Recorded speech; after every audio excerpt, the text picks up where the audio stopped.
Facebook.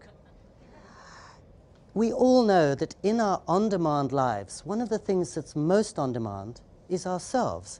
Wherever we are, any time of night or day, our bosses, junk mailers, our parents can get to us. Sociologists have actually found that in recent years, Americans are working fewer hours than 50 years ago, but we feel as if we're working more. We have more and more time-saving devices, but sometimes it seems less and less time.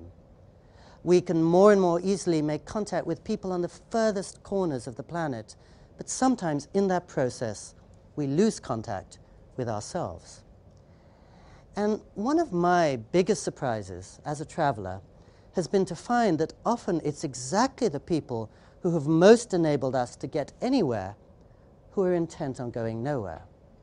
In other words, precisely those beings who have created the technologies that override so many of the limits of old are the ones wisest about the need for limits, even when it comes to technology. I once went to the Google headquarters and I saw all the things many of you have heard about, the indoor tree houses, the trampolines, workers at that time enjoying 20% of their paid time free so that they could just let their imaginations go wandering. But what impressed me even more was that as I was waiting for my digital ID, one Googler was telling me about the program that he was about to start to teach the many, many Googlers who practice yoga to become trainers in it.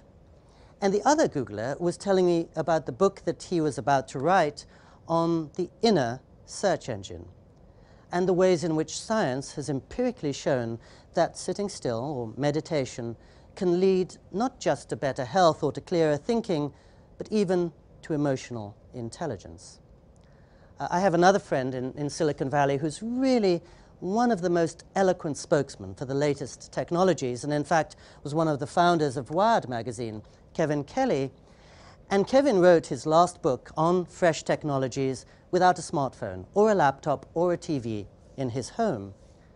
And like many in Silicon Valley, he tries really hard to observe what they call an internet Sabbath, whereby for 24 or 48 hours every week, they go completely offline in order to gather the sense of direction and proportion they'll need when they go online again.